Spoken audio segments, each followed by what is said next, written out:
বেশিরভাগ মেয়েরা বিয়ের পর তাদের শাশুড়ি, চাচি শাশুড়ি, ফুফু শাশুড়ি, খালা শাশুড়ি, ননদ, হ্যাঁ যাও, এরকম আশেপাশে মহিলারা খোঁচাখুচি করে, বলে যে এখন তোমার বাপের বাড়িতে কি দিছে গো।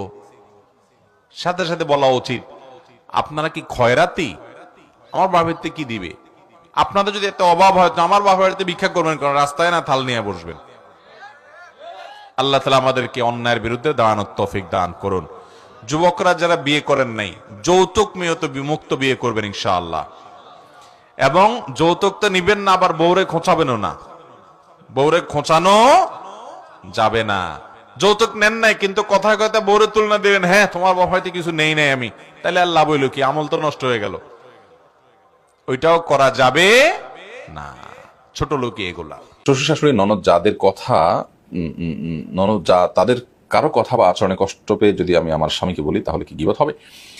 ননদ, শ্বশুর শাশুড়ি বা যা, তারা কেউ যদি আপনাকে কষ্ট দেয়, আপনার প্রতি অত্যাচার করে, অবিচার করে, আপনার স্বামীকে আপনি সেটা অবশ্যই বলতে পারেন। বিশেষ করে তার জানার প্রয়োজন আছে, তিনি এটা বিহিত করতে পারেন এবং এটি তার জানার মাধ্যমে তার পদক্ষেপ তিনি নিরূপণ করতে পারবেন, প্রকৃত অবস্থা তিনি জানতে পারেন। সেই হিসাবে আপনি তার কাছে অবশ্যই বলতে পারেন।